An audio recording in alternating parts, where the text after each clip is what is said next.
On May 10th, 2008, in northeastern Oklahoma, the sky turns green. That is not a metaphor. That is not dramatic exaggeration. That is the meteorological reality of a late afternoon that is about to enter the annals of American history. But not solely because of the tornado forming on the horizon. No. What is about to unfold in the next few hours is something scientists, meteorologists, and environmental disaster specialists had never witnessed before. On that day, nature is going to turn an already dying town into something unimaginable. And to understand what happened that Saturday in May, you have to go back nearly a century, because the catastrophe of Picher, Oklahoma, did not begin with a tornado. It began with a different kind of black gold. It began with lead and zinc, and men who dug into the earth without ever asking themselves what they were leaving behind.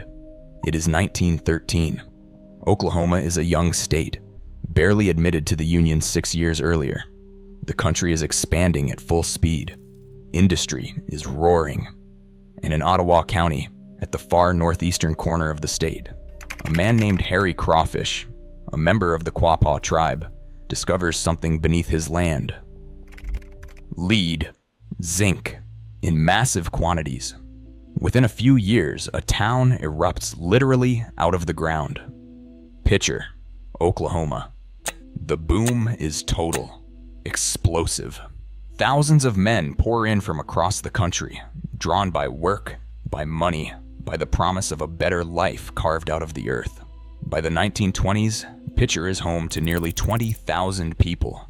There are shops, churches, schools, a normal life, a normal town. Except it is not. Beneath the streets of Picher, 14,000 tunnels stretch in every direction. 14,000 galleries, dug by hand, by dynamite, by sweat, and by sacrifice. And above the surface, the mining companies dump what they do not want.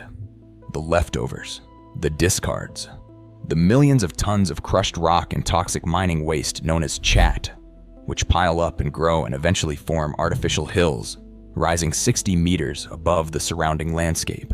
60 meters, in a landscape as flat as a tabletop.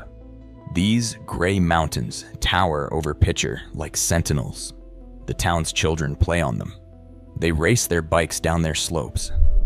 Families have picnics on the weekends. Some parents, unknowingly, scoop the gray dust into their children's sandboxes. Nobody yet knows what is inside that dust. During World War I, the mines of Picher supply more than 50% of the zinc used by the American military. During World War II, half of all the bullets and shells manufactured in the United States come from metals pulled out of the ground beneath this one small Oklahoma town. Picher isn't just a town. Picher helps America win its wars. And America, in return, looks the other way. It looks the other way while the waste piles grow, while lead dust drifts through the air, while massive concentrations of lead, cadmium, zinc, and arsenic slowly seep into the soil, into the water, into the bodies of the people who live there. In 1967, the mines close. The pumps that had kept the underground galleries dry are shut off, and something irreversible begins. 14,000 abandoned tunnels start filling with water. Contaminated water. Water searching for a way out. By the late 1970s, that water pushes back to the surface and drains into the local waterway, Tar Creek. The creek turns orange, then red. The fish die, and still, nobody really does anything. In 1983, the Environmental Protection Agency designated the Tar Creek area as a Superfund site, one of the very first in the country. A Superfund designation is the federal label for the most contaminated places in the United States. Sites representing an immediate danger to human health and the environment. Picher joined this closed and shameful club from the very beginning. But that designation wasn't enough. In 1994, a study confirmed the scale of the silent disaster that had been unfolding for decades. 34% of the children in Picher who were tested showed blood lead levels above the federal danger threshold, 34%, more than 1 child in 3. Lead in a child's bloodstream is not an abstract statistic. It means permanent neurological damage, learning disabilities, developmental delays, an entire life shaped by an exposure those children never chose, caused by an industry that had packed up and left 30 years earlier, taking its profits and abandoning its poison. And in 2006, a study by the Army Corps of Engineers reveals something even more alarming for those still living there. 86% of Picher's buildings, including the town school, are structurally compromised, at risk of collapse at any moment. The ground, riddled with hollow tunnels, has become a hollow shell. Sinkholes open without warning in streets, in backyards, beneath houses. The government makes a decision. Picher has to be evacuated. A mandatory buyout program is launched. House by house, street by street, the town empties. Families gather their belongings, accept the compensation checks, and leave. Businesses close. Schools close. And slowly, in a silence that is not peace but defeat, Picher becomes a ghost. By May of 2008, only a few hundred people remain. Those who refused to go. Those who had nowhere else to go. Those who held on to their homes, their memories, to this town that had been their entire life, even if that town had been poisoning them. And in the middle of the empty streets and condemned houses, the gray hills still stand. Those mountains of toxic waste. 30 million tons of poison stored in the open air beneath the Oklahoma sky. May 10th, 2008. It is around 2 in the afternoon, local time. In the offices of the Storm Prediction Center, meteorologists are watching something that seriously concerns them. A powerful weather system is pushing eastward across the Great Plains. Atmospheric conditions above northeastern Oklahoma are what scientists call exceptionally favorable, which means, in plain language, dangerous. There is massive atmospheric instability, raw energy stored in warm, humid air, pushing up from the Gulf of Mexico. And on top of that, intense wind shear. The phenomenon where winds at different altitudes blow in different directions, generating rotation. The perfect recipe for violent tornadoes. By mid-afternoon, a supercell thunderstorm begins firing across Craig County to the west of Picher. One of them quickly stands apart from the rest. Its base is rotating, its movement is abnormally fast, and its path is perfectly aligned to the east, toward Ottawa County, toward Picher. At 5:20 in the evening, a weather spotter stationed in the town of Welch, just west of Picher, picks up the developing circulation. He immediately calls it in. Tornado sirens begin to wail across Picher. Residents have 19 minutes.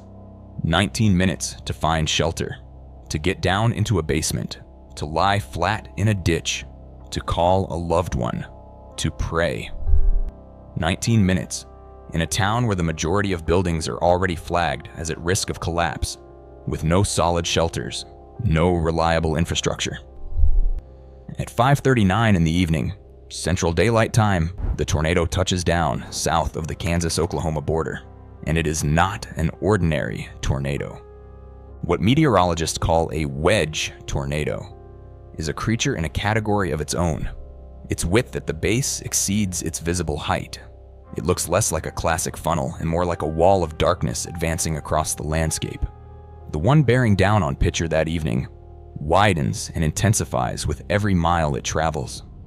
By the time it reaches the outskirts of town, it has already been classified EF4, the second most destructive rating on the enhanced Fujita scale. Wind speeds were estimated between 265 and 320 kilometers per hour. It arrives exactly when the sirens said it would. The tornado cuts through 20 city blocks of Picher, in a town already reduced to silent streets and condemned homes. The destruction is still incomprehensible to witness. More than 200 structures are destroyed or severely damaged. Entire houses ripped from their foundations. cars thrown across roads, trees uprooted, their bark stripped clean by the sheer force of the wind. Whatever remained of Picher ceases to exist in a matter of seconds.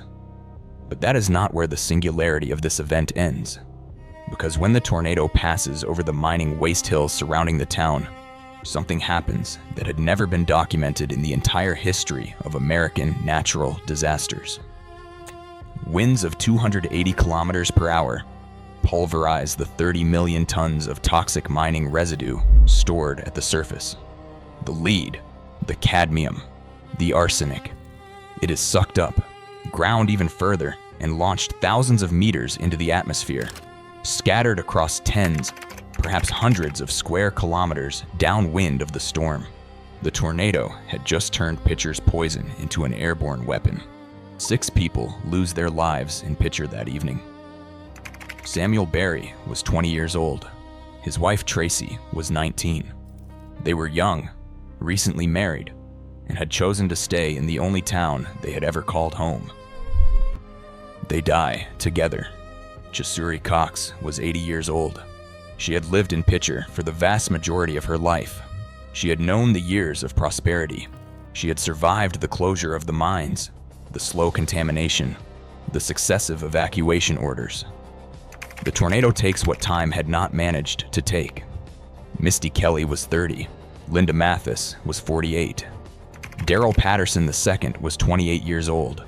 He had come from Wagner, Oklahoma to visit friends. He had no idea what the town was about to face. At least 150 people are injured in Picher. The tornado does not stop at the town's edge. It continues east, merging with a second circulation that had formed nearby. The two vortices fuse into a single, re-intensified monster, nearly 1.5 miles wide. It crosses the state line and strikes Missouri with renewed violence, devastating local communities with catastrophic force. Vehicles are hurled more than half a mile from the road. 15 more people die in that state, including Tyler Casey, 21 years old, a volunteer firefighter who had gone out to spot the storm to protect his community. No tornado had ever killed a storm spotter from Missouri before. Tyler is the first. In total, 21 people lose their lives that day. It is the deadliest single tornado in Oklahoma since 1999, and at that moment, the deadliest tornado in Missouri history. In the days that follow, the Oklahoma governor deploys the National Guard. The United States Secretary of Homeland Security comes to stand in the middle of the wreckage, looking out at what remains of Picher. He says the scene looks like a small nuclear bomb went off. The federal position is clear and final. There will be no funding to rebuild Picher. The buyout program will continue. The tornado simply accelerated what was already inevitable. One by one, the last holdouts accept their checks and drive away. On September 1st, 2009, the town of Picher officially cancels its incorporated status. Demolition crews move in to tear down what the tornado had not, and the streets, already silent for years, empty completely. A town that once held 20,000 people at its peak. A town that supplied the metals to help win 2 world wars. Erased from the map. Not by a single catastrophe, but by the accumulation of decisions made over decades by people who would never have to live with the consequences. There was one last person who held on. Gary Linderman, the pharmacist. He had refused to leave. He had stayed open to serve whoever still needed him in that ghost town. He had kept his promise all the way to the end. And on June 6th, 2015, at the age of 60, Gary Linderman passed away. He was the last living piece of Picher still standing. Today, the waste piles are still there. The cleanup of the Tar Creek Superfund site is ongoing. Experts estimate it will take another 50 years to process the full 30 million tons of toxic residue. The ground continues to shift. The water still runs orange. The wind still carries lead particles across the landscape. In 2021, Tar Creek was listed among the 10 most endangered rivers in the United States by the organization American Rivers. That is what remains of Picher. Not buildings, not streets, not visible memories. Just those gray hills, and that red creek, and that hollow earth that people are still trying to decontaminate decades after the last mining companies collected their profits and moved on. What the tornado did to Picher in 19 minutes, the mines had been doing for 50 years. More slowly, more quietly, but just as surely. The storm did not destroy Picher. It simply made visible what had been there all along. And the next time you hear about an industry promising jobs, prosperity, and progress in exchange for a little bit of land and a little bit of silence, remember Picher. Remember the children who played on mountains of lead. Remember Chesuri Cox, who had survived everything except the one last thing she could not see coming. Remember Gary Linderman, who stayed until the very end in a town that everyone else had already left behind. And remember that the most devastating catastrophes almost never begin with a storm. They begin with decisions. Decisions made in offices far from the ground, by people who will never live with what those decisions leave behind. Picher is the quietest and most eloquent proof of that there is.